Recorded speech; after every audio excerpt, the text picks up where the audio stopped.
Welcome back to the Strawberry Corner NUFC Podcast, proudly sponsored by the Strawberry Corner NUFC Podcast. Hello, how are we this week?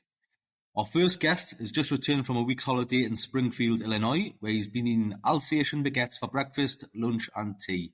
Olly Scholes, how are you doing? I'm good, thanks. I'm all Alsatianed out.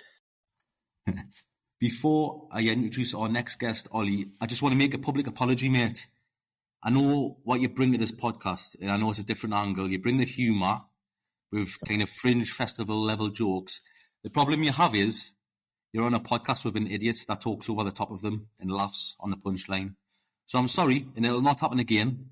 So I'll just hand the floor over to you, mate, and you can provide us your best joke. Oh, Christ. Put us on the spot.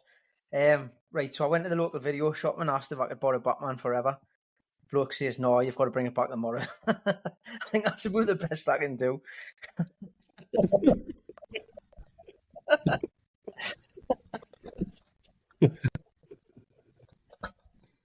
Fucking hell. Might have to cut that, you know. I did.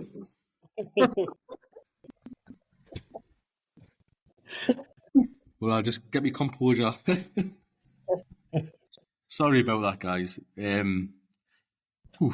Our next guest has this week thrown the mother of all paddies. Suffice to say, Nicholas Anelka has nothing on him, and I quote, "We're too late, man. We need to come up with a proper plan." And I'm sure we said consistency was the key. And finally, I can't see how this grows as it currently stands. Dean Harrison, how are you doing?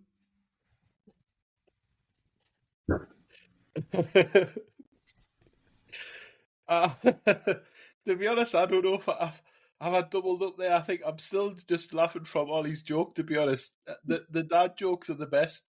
I'm also giggling. To be honest, I wasn't even giggling about anything that you've just introduced us with there, Stu. I'm giggling at the visuals that I'm getting at the other paddies that you've probably been on the other end of with us over the years.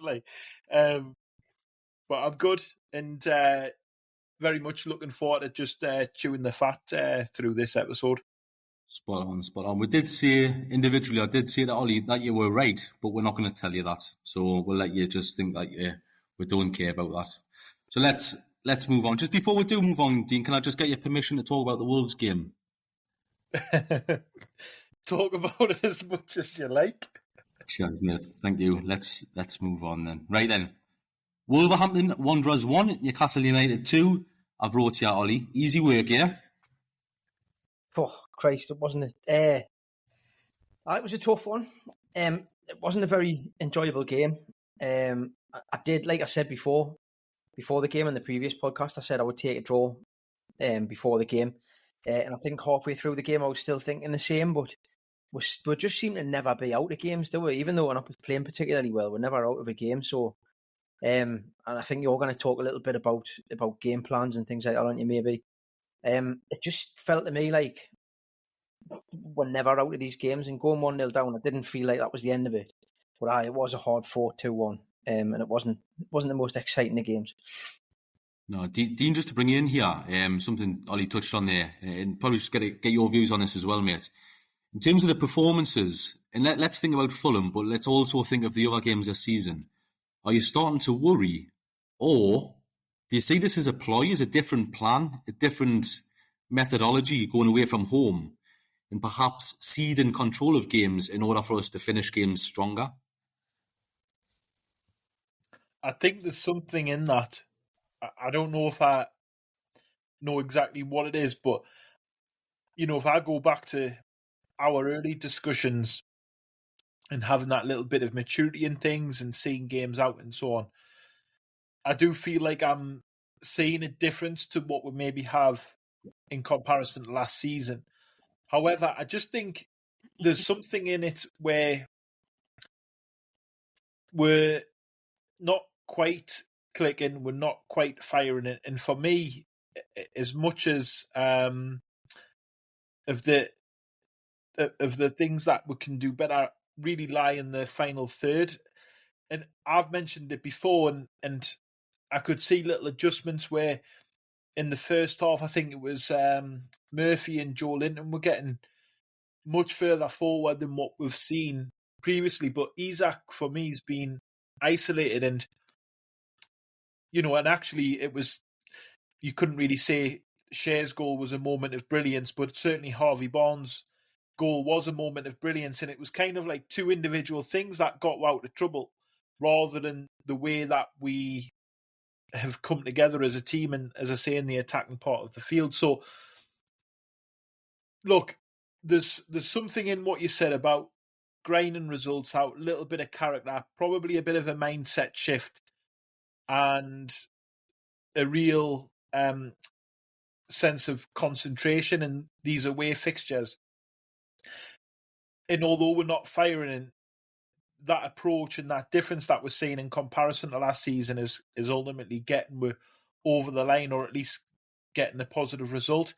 And if we were to sit here and say we'd be third in the league and we haven't played particularly well, we would have took it before a ball was kicked, because if we take a step back and remember it's still the beginning of the season, and I'm sure that there are improvements to be made. And although the Wolves' performance wasn't perfect, I still felt like I saw some shoots of improvement. And let's just hope that we see that over the next couple of fixtures, because as you know, in the Premier League, there's no easy ones, and I just want to keep up this momentum now, because it could turn into a really great season for it. But we've got to box teams like Fulham off, who you've already mentioned there. Yeah, I feel like it's people's expectations. This intensity is our identity, and it means that we'll have to go full tilt all game to get the points. Blow teams away and be 3-4 up before half time. But it's just not how the Premier League works, especially away from home. And I think you see this abroad more often. So, like in La Liga and in Serie A, you see it quite often. If you just spend some time, and I'm not, this isn't me comparing us to Real Madrid by all means, but if you look at the way Real Madrid's results pan out over the season, there's games where they play it terribly, and the other team are attacking them the majority of the game, but they pick out these moments of class from their top players that deliver the wins, and ultimately it's the wins that get you, the titles or top 4 finishes. I just think it's a tact change from Eddie Howe. He's obviously spent a lot of time thinking about how we can adjust our away form, and maybe it's just reserving energy for a certain amount of the game. Like, it's not, don't get us wrong, it's not ideal, ceding possession and ceding control of the game to the opposition. Nobody wants that. And in an ideal world, we'd have Sandro Tonali in there, Bruno in there, perhaps Joe Linton or Joe Willock in there. And there'd be a little bit more control where we can, pull teams around and tire them out. But at this moment in time, we're not a possession-based team. And I think the tact Eddie Howe is playing is... The reason that makes me think this is because we start games well. The first 20 minutes of the game is we've come flying out the traps, and you can see that intensity. It's kind of the middle part of the game where we drop off a little bit, and then it enables the opposition to come into it, where ultimately they're going all out to try and get the goals, And now we have the bench to call upon. They can then give us the remainder, half an hour, 20 minutes of the game of energy and just produce moments of class. So I'm not worried. I actually think we might do something quite similar at Fulham. Fulham might come out and attack us. We'll talk about this a bit later, but Fulham will probably likely come out and attack us, and we can capitalise depending on personnel, which we'll get to in a bit. Ollie, in the Wolves game, mate, I think you may agree or you might not agree, but the goals came out the blue, right? Shear's screamer and Harvey Barnes doing what he does best, mate. Just talk to us about how those moments changed the game and Harvey, and just utilise over Harvey Barnes, mate. Well, that's it. It was totally. I think Dean's maybe a little bit harsh on Shaw in terms of, yes, it was a deflection, but it was still a moment of a centre half who can carry the ball out of defence and who can, he's willing to have a shot from distance. So it wasn't a moment of brilliance. I think Dean is right in that respect, but it was still the fact that he's prepared to do that made a big difference. I think Harvey Barnes, that's what he does, isn't it? That's just who he is, and that's just the type of player he is. And it made a huge difference having him on. He'll probably be frustrated that he didn't start the game, I'd imagine. So,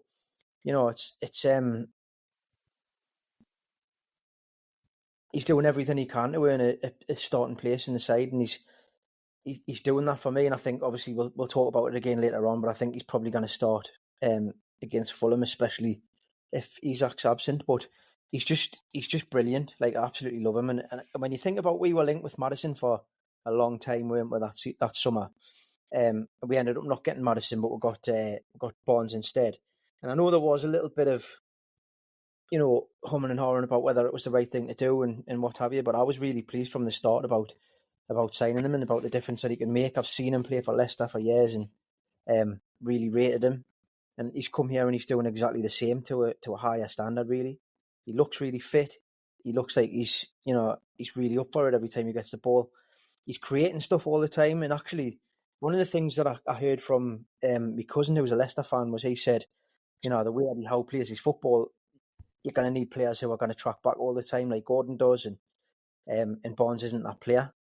But actually, what I think we've seen is that he is that player, or he has become that player. If he wasn't at Leicester, I didn't really see that side of his game, to be honest, at Leicester. But he's shown here that he is willing to track back and he is working hard. And he's a perfect addition, perfect acquisition, I think, for us. So I'd like to see him play and start more games. But he's just capable of that moment of brilliance. That's in this case won the game, but he's won us quite a few points this season already. Yeah, absolutely. As well, like West Ham, that was him who came on and changed the game. So yeah. Against Luton as well last season. I think on Harvey Barnes, he does look fit. He looks like hungry, doesn't he? Yeah. I think if you think back to last season and you think back to other players like Gordon and even Bruno to an extent, where they've been eased into the team and they've had to get an understanding of Eddie Howe's way of working. And if you think Harvey Barnes missed a good chunk, 80% of the season last season, and he's probably spent pre-season getting up to scratch with these tactics and the expectations from Howe, and you're seeing the fruits of that, I think, from Harvey Barnes this season, because he does look raring to go.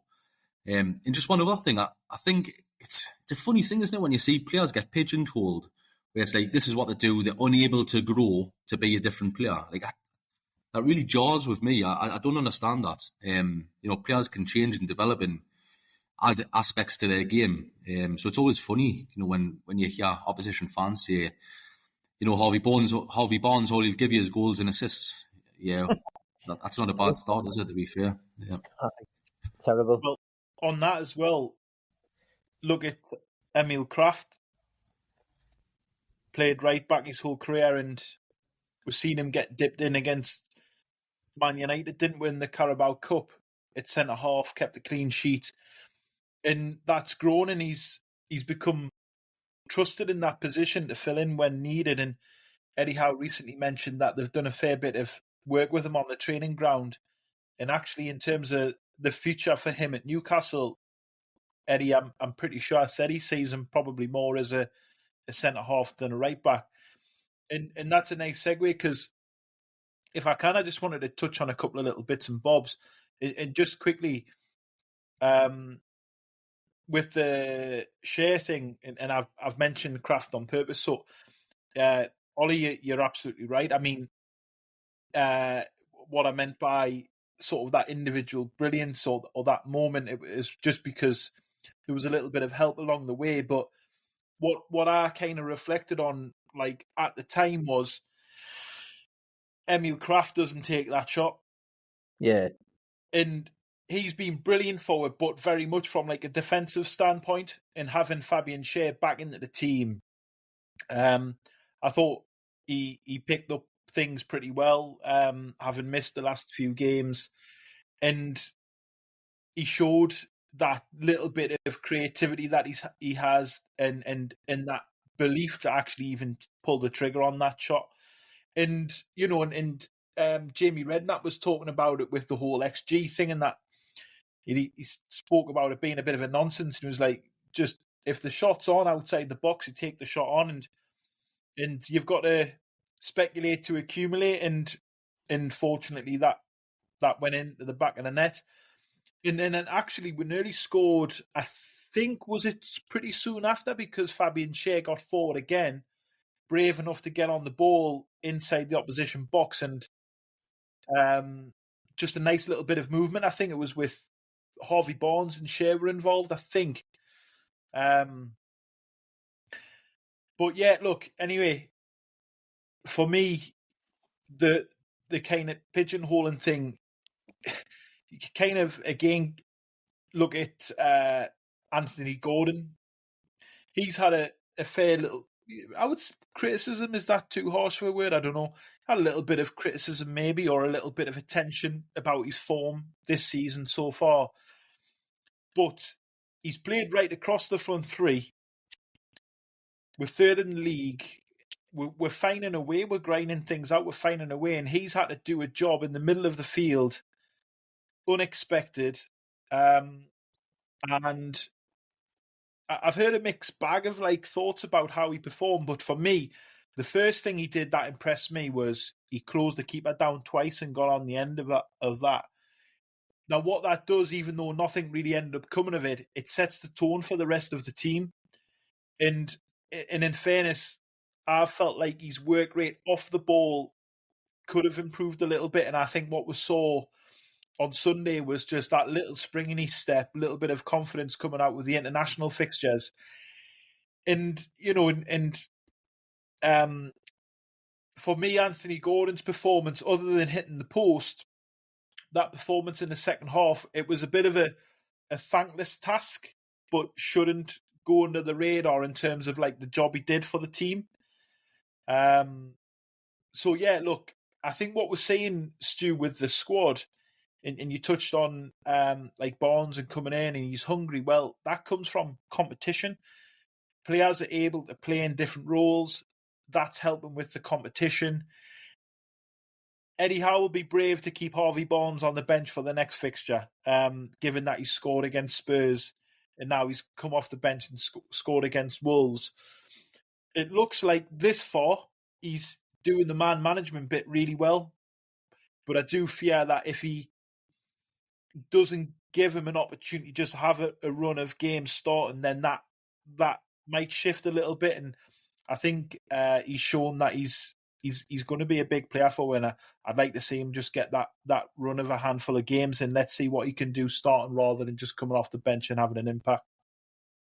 Ollie, if as Dean says, if Barnes doesn't start against Fulham and Tonali doesn't start, that would confirm to me that Eddie Howe has got a game plan and he's holding stuff back for the end of games.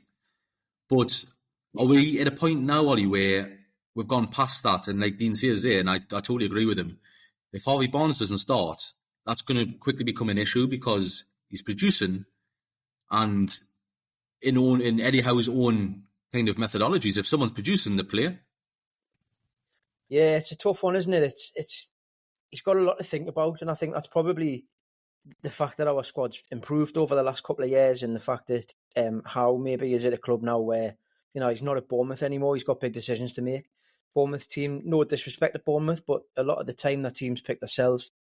Now he's got a lot of players, and partly through his own sort of work in the transfer window. He's been someone who wants to buy players who can play in multiple positions, and he's done that really well. So he's got these players, he's got this competition now, and he needs to start giving people, a chance when they're playing well. Now, I'm not one who believes this stuff about him having favourites, and he loves Dan Burn, so he wants to play him, and he likes Sean Longstaff. I think he's given Tonali the chance. People forget Tonali's been out for 10 months.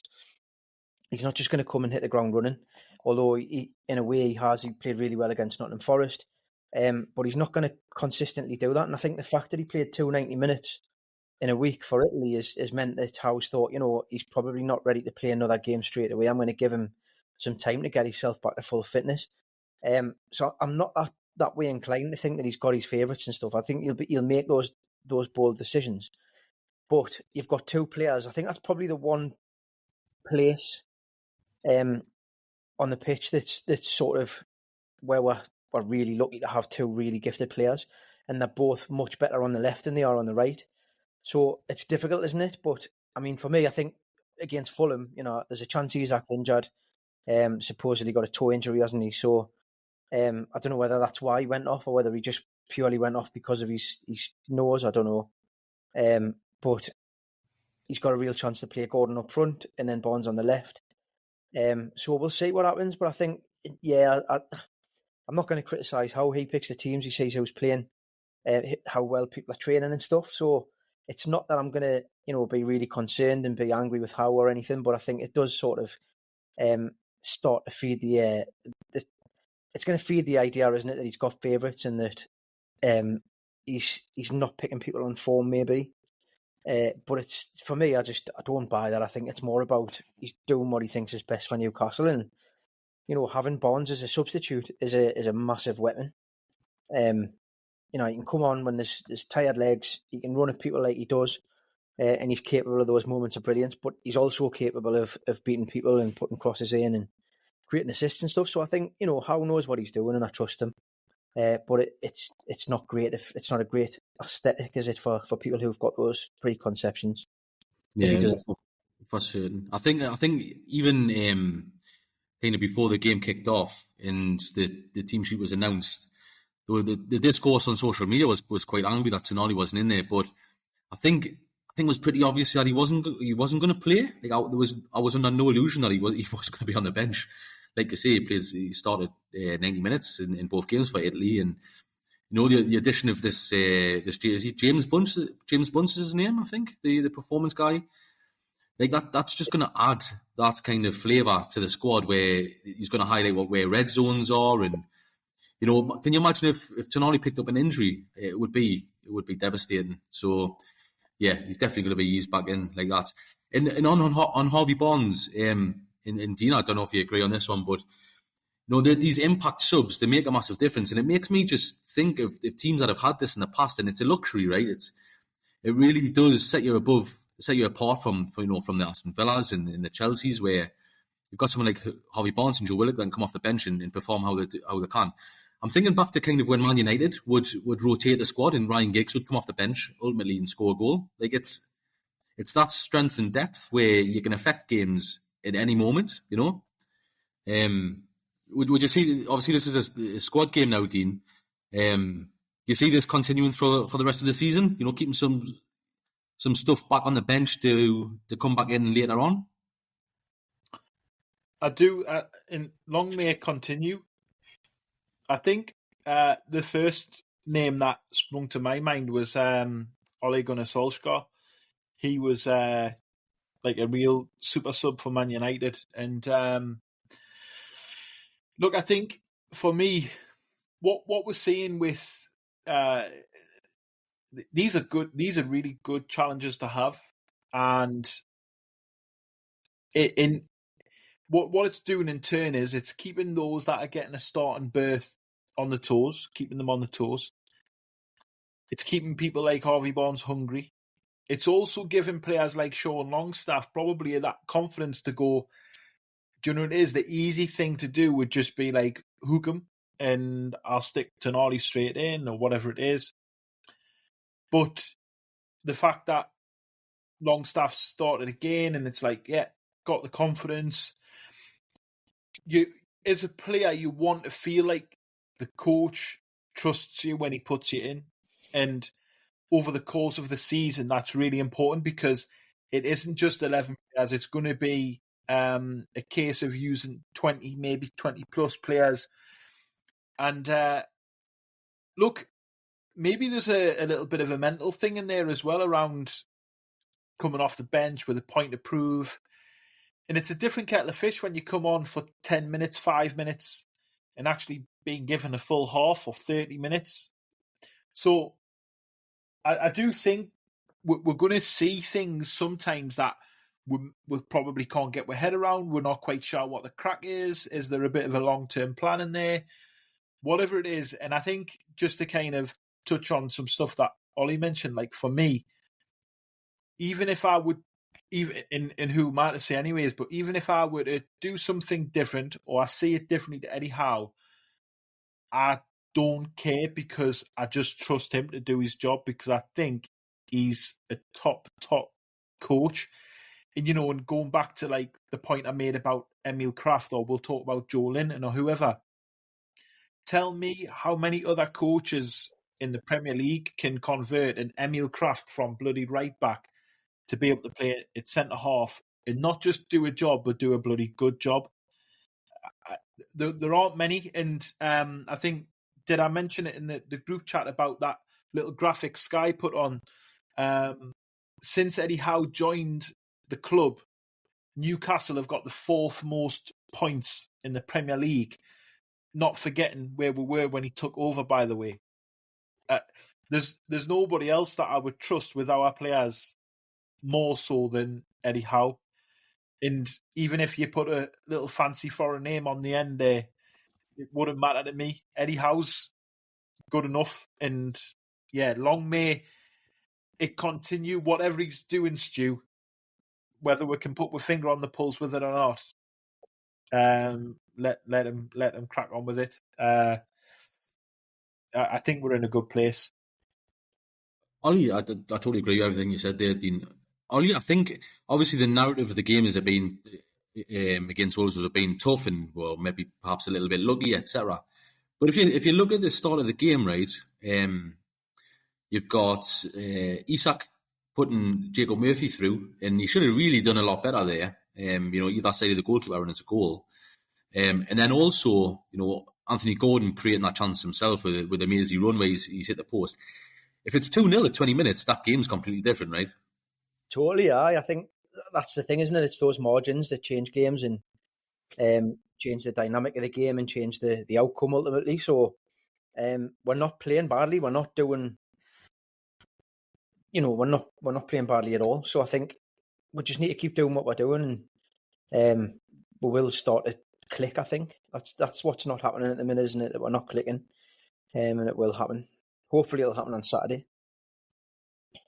Only just before we kind of move on a bit, mate, I think it's worth kind of highlighting Nick Pope. I thought he was excellent and made some crucial saves as well. Well, that's it. That's what he's there for, isn't it? I think, I don't want to really be too harsh about Dubravka, but there's a massive, massive difference, isn't there, between the two players? And he's worth his weight in gold as far as I'm concerned. He's kicking. I did actually think his kicking was better against Wolves, but his kicking still needs some work, doesn't it? And I don't know what sort of stuff he can do to improve that, or how much work he can actually do, or how much he's actually done, and it's not made a difference. But other than his kicking, I mean, if he could kick, he'd be one of the best keepers in the world as far as I'm concerned.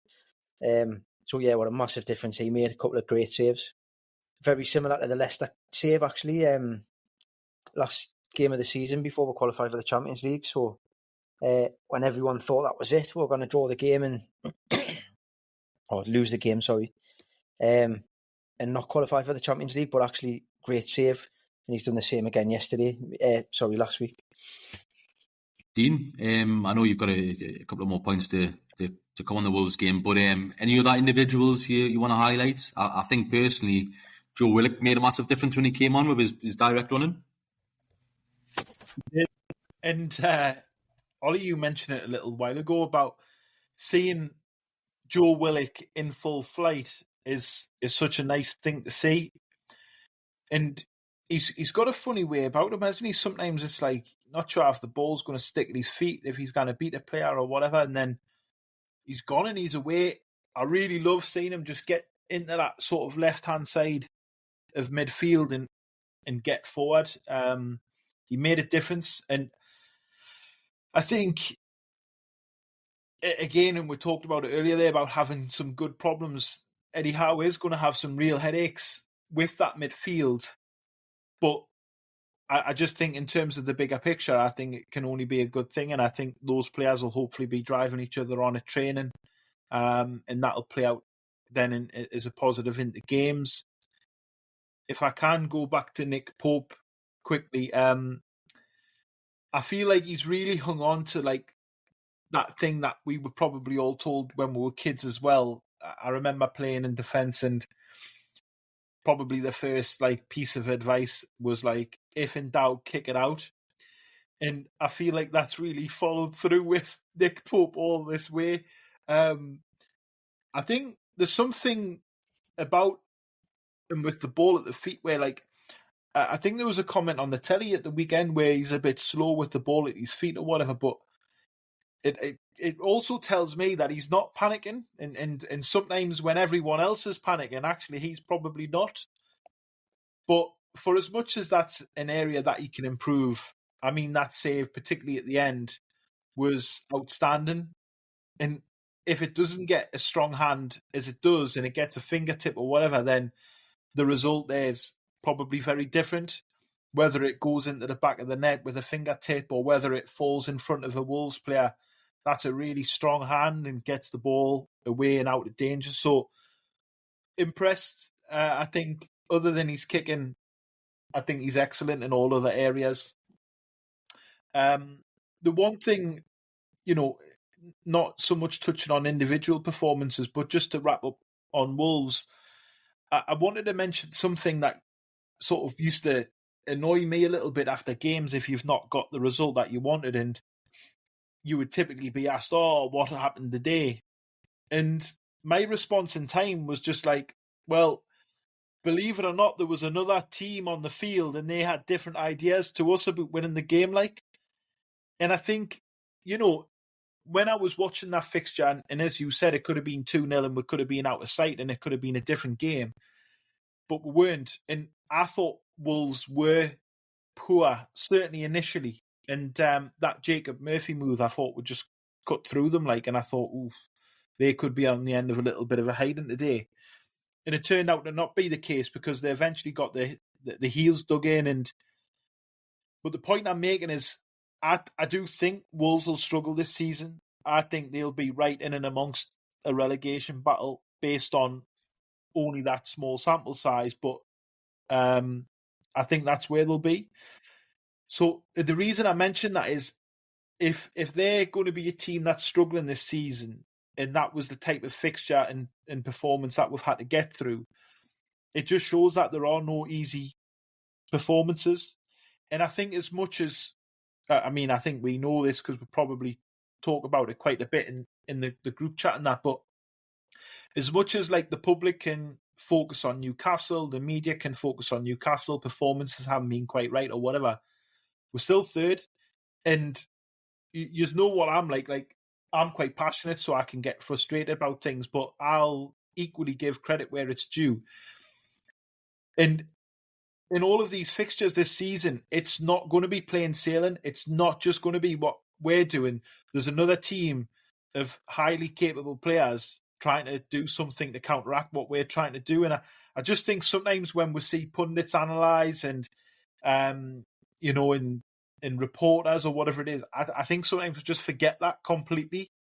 The talk this season so far has been all about Newcastle and not firing, but the Premier League's getting tougher and tougher and tougher. And if to make this final point, if Wolves are a team that are going to struggle this season, that tells you how tough the Premier League is. Yeah, 100%. I think it's a great point, mate. I think even if you look around the Premier League, you've got teams like Liverpool who've already dropped points. You've got kind of Chelsea who've dropped points. And even if you look at the way that Arsenal started the first half against Tottenham last weekend, teams don't blow teams away easily anymore. That's just not the case. And teams will continue to drop points. I think it's a lot more closer than people actually think. But yeah, I completely agree with that.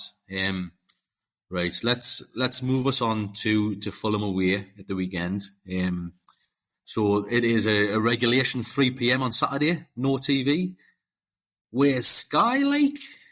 It's time to have a game of football Saturday 3 o'clock. Can you imagine? That is insane. Me and Ollie have committed to do a full-time instantaneous pod, which will really show our true characters. As you said there, Dean, I'm quite similar. I kind of get frustrated with the game, so I'm interested to see what I'll see straight after the game as opposed to reflecting on it a couple of days later. I think that'll be an interesting time. 4 a.m. in the morning for me, but I'm committed to doing it. Are you going to join us, Dean? I can do. Aye, sweet. Let's do that. It'll be a good one, I think. Our record is great at Craven Cottage. Memories of Almiron Screamer, and a sunshine-drenched Craven Cottage when we've given them a hiding. Eddie Howe side are looking for their third victory of 2024 at this venue. That's some record. Following a 2-0 FA Cup success in January and the 1-0 Premier League win in April. I've lifted that straight from NUFC.com, so let's just give them the credit for that one. We've won 5 successive games at Craven Cottage in all competitions. We could go top, if only for 24 hours. That's our title to lose, right? Dean, a fruitful ground. Are we expecting much of the same, or Fulham have strengthened, right? Do you see us with some new, unique challenges from them? I'm not sure. I've never ever really been concerned about going to Fulham away, and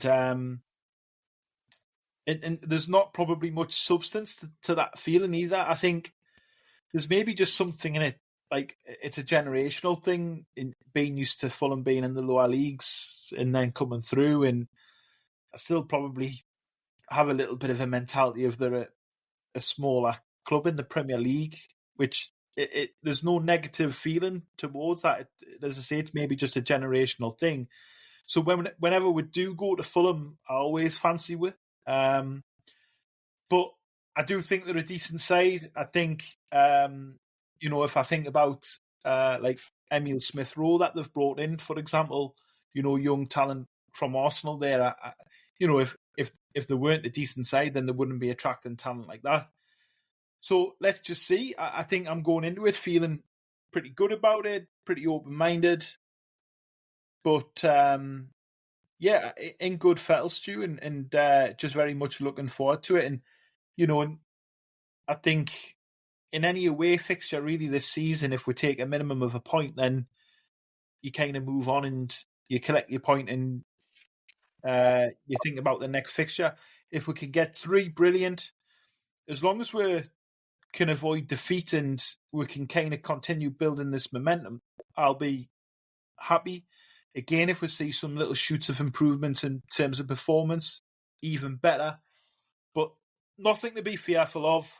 Very much looking forward to it and hopeful of another 3 points. Yeah, indeed. Ollie, you've chosen Wimbledon over Fulham for your jaunt this week. Obviously, I think we can all dream of 3 points against Fulham here, which would set us up amazingly for that City home game, right? Can you imagine the atmosphere for that title decider? That would be fantastic. Just looking at Fulham's fixtures, Ollie, obviously they had a difficult start away at Man United, although they did play well and only lost that game 1-0. They've only picked up 3 points so far this season, Leicester at home. They drew with Ipswich and then drew with West Ham. But they had a bit of a grueler against Preston midweek in the EFL Cup, mate. 16-15 on pens. It says a lot about the keepers, that doesn't it? I think Freddie Woodman plays for Preston. So congratulations to him. Do you think that the timings matter here? Are we going to be at an advantage by having 2-3 days extra to prepare than Fulham?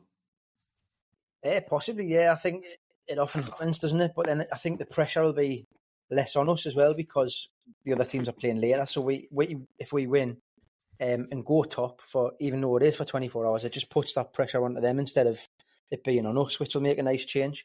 I remember quite a few times when Liverpool had got the early kick-off and then there was no pressure on them to sort of get a result and things. So, and that's not a dig at Liverpool, it's just the way that I remember things.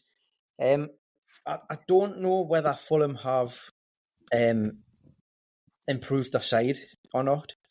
I know they've bought Smith-Rowe, they've bought Anderson as well, haven't they? And they've got Sander Berge, who we were obviously chasing from Burnley for quite a while.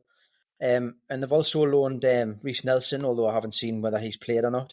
But they've lost the bulk of last season's successful players. They've lost Paulina, they've lost Willian as well, who, yes, he was 36, but he was a big part of that team. They've lost Tosin as well on a free transfer.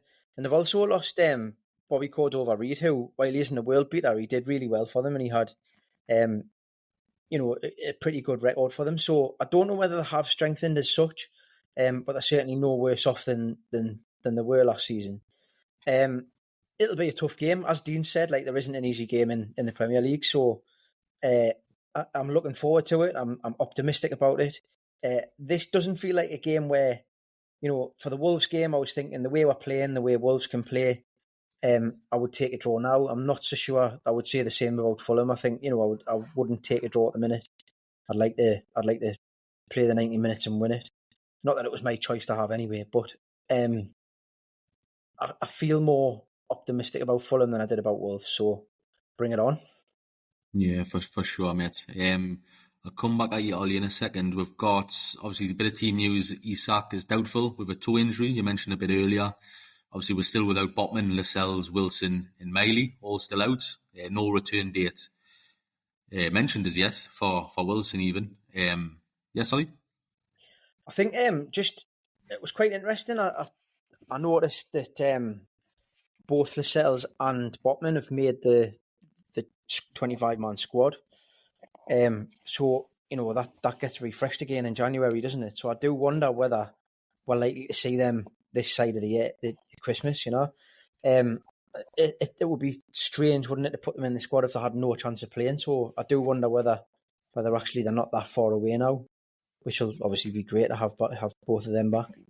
Yeah, 100%. I think we're not desperate, but I would like to see Botman back on our team pretty sharpish to give us two ball-playing centre-halves. Although, I think Dean mentioned in the last pod, Dan Burn has brought that part of his game on massively. I do agree with that. Dean, I think you mentioned a bit earlier, team selection's up in the air here. There's a few positions. I think even right back could have a question on it. Just run through your 11 of what you would pick, not what you expect, how to pick, what you would pick for this game. Pope. I would probably go with Trippier. Shea.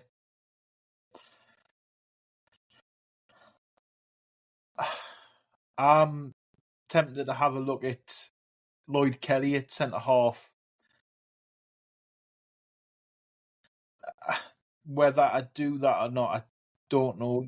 It's easy to stick with Dan Burn. I think there are some things that I think he's doing really well, but he makes us feel uneasy at times. And I don't know, I think if I were to see some of those flaws in his game at Fulham, I think it's then difficult to then just throw Lloyd Kelly in against Man City, for example. So I'd be tempted to use this fixture to have a look at him.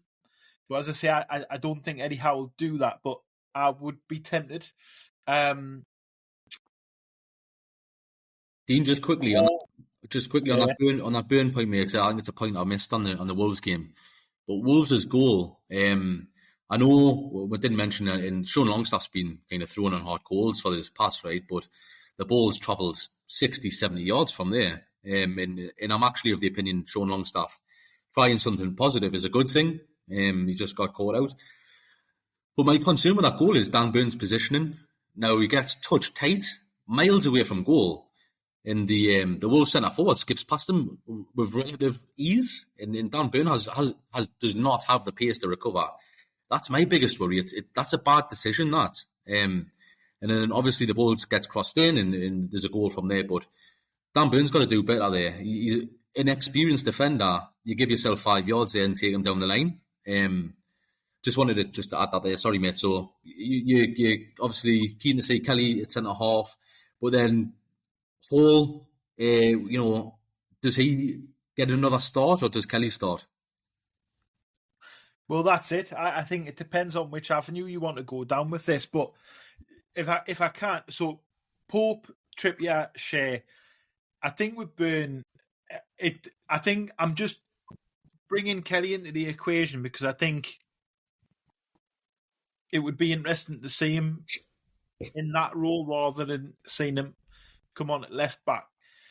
And as much as I think we're in a really positive position with both of fullbacks where actually depending on what's happening in a game or what the opposition is, we can actually come in with two different possibilities on both sides now.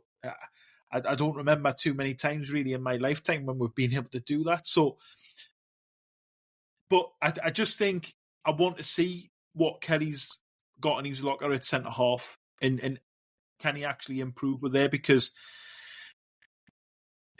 as I say, I'm a Dan Burn fan, but I don't know, is he being asked to do something he can't do? And if I compare that, and I think of Craig Dawson at Wolves, I think he's an excellent centre half, and he doesn't have an awful lot of pace or anything like that. But the way that they play, the way that he plays, it's very much like on his terms. It suits him.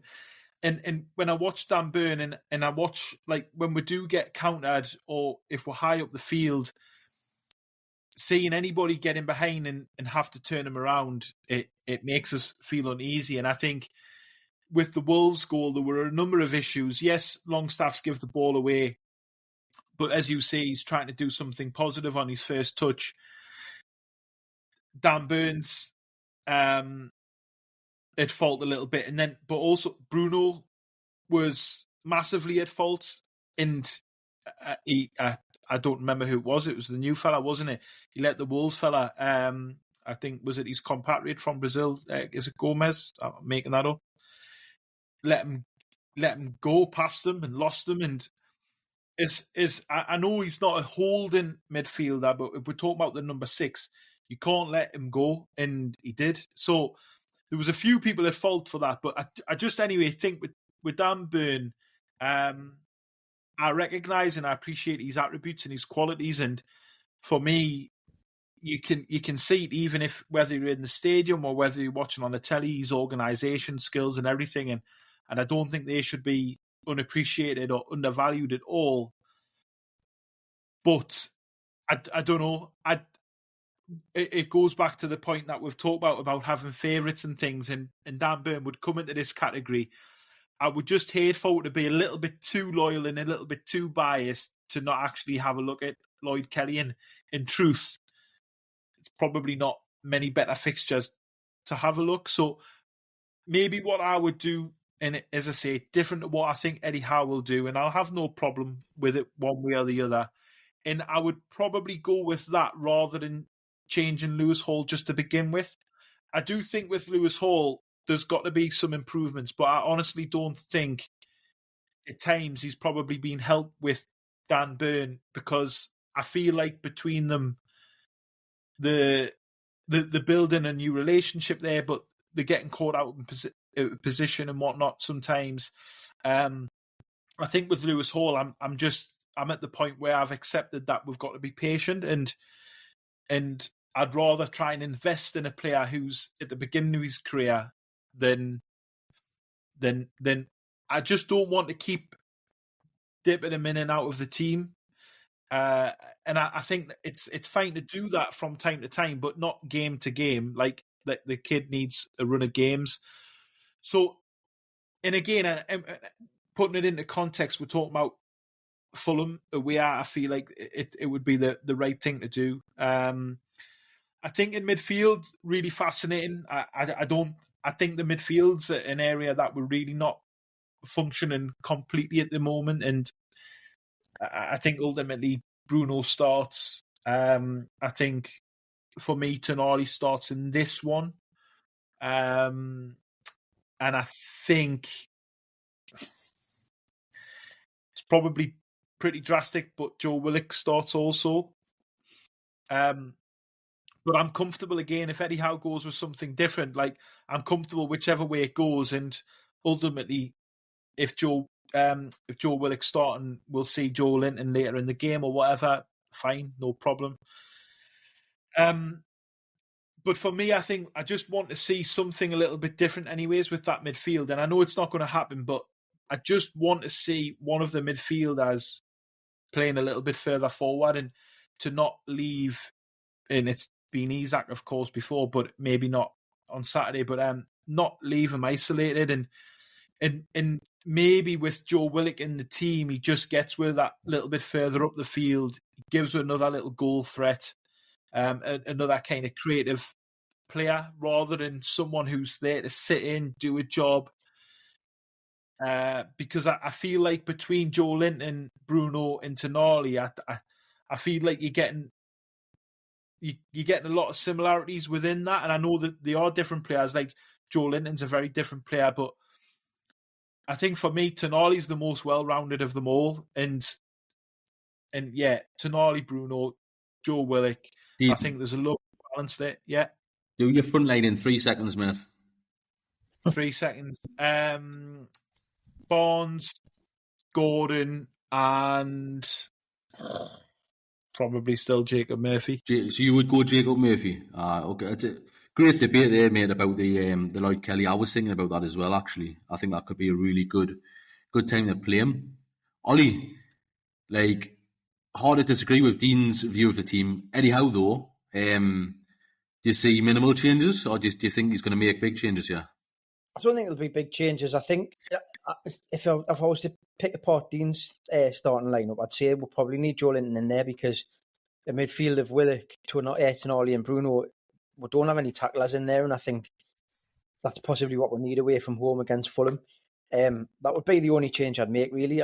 Well, possibly Livramento right back, but again, that's another debate where we can talk about it till the cows come home. It'll be ultimately what Eddie Howe decides to do. I don't think he's going to make huge changes. I think it'll be maybe one, maybe two, and it depends on Isaac's injury. If he's out, obviously there's your first change with Gordon up front, and then the second change will be, I'd imagine, in that midfield three. So yeah, I think he's going to stick with Dan Burn. I think, he's a senior defender. He's captained the club before. He is really important to the side, and I think it would maybe pose more questions than it answers if he put Kelly in the side instead of Burn. But yeah, we'll see, won't we? We'll see. I think I agree broadly with the peer review there. I would, however, like to see Almiron just trump Murphy a little bit. I think he's due a run out, and Murphy hasn't really performed. So let's see Almiron a little bit. I think he offers that energy. He's got the same legs as Murphy, as it's called. So yeah, I think it's just a little bit of a change there if needs be. Right, guys, let's move it on a bit. We have got a bit of an annual mini prediction league going, Ollie. Obviously, we've been predicting the scores so far this season, mate. How is it looking? And then let's give the predictions for the Fulham game after that. Right, so I made some rules up for you, just to make sure everyone knows what they're supposed to be doing. You get 1 point if you get the correct match result. So if you predict 2-1 to Newcastle and Newcastle win 3-1, then you get a point because you've got the result right. The correct score, you get 3 points. And then the goal scorers that we do will get 1 bonus point for each goal scorer I will predict. Anyone who doesn't give a score, this is a bit of a contentious issue, I think. But we'll cover that one if we need to. Anyone who does not give a score before kick-off, so if you're not on the podcast and you don't give one on the pod, and you don't reply to like a message saying what's your prediction, you'll be assigned a 1-0 home win, and you don't get any bonus points for goal scorers, obviously, because you haven't named any. So the scores so far: Southampton, I got 1 point, Dean got 1 point, Stu got 1 point. There was no predictions for the Bournemouth game. I don't know why we didn't do that, but we didn't. Nottingham Forest, I got none. Well, we all got none. Spurs, I got 3. I got 2-0 plus Isaac and Barnes. Dean got 1, so he said a 1-0 home win. He got a point. And Stu said 2-1, and he said Gordon and Isaac would score, which they did, so he got the 4 points. Wolves, Dean got 1 point. Stu got 1 point. I didn't get any. So the total scores at the minute, I've got 4. Dean's got 3. Stu's got 6. So Stu's in the lead at the minute. Dean did say, though, that he predicted, I could have completely missed this, but he did say he predicted 1-1 for Bournemouth, was it, Dean? I 100% did. And Stu, you know for a fact I did. I reckon you're just being a little shit stirrer saying you don't remember. Well, I'm happy to go with that. Then we'll put that in if you're confident. I've got no reason to doubt you. So we'll sort that out. But yeah, Fulham.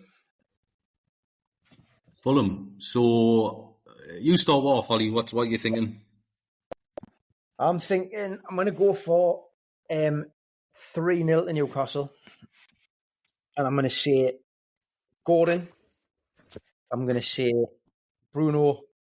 And I'm going to say 2 for Gordon. 2 for Gordon and Bruno. Nice, that would be unbelievable, that, wouldn't it? Dean, how about yourself?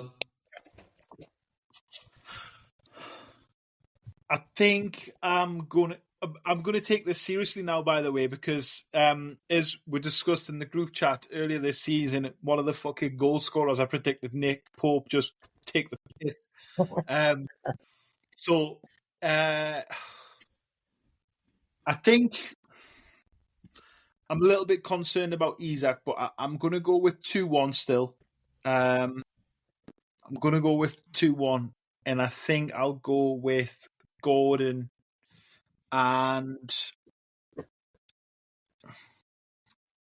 Yeah, let's go with Gordon and Barnes. Let's just stick with Barnes, who's in form, and Gordon to go with that.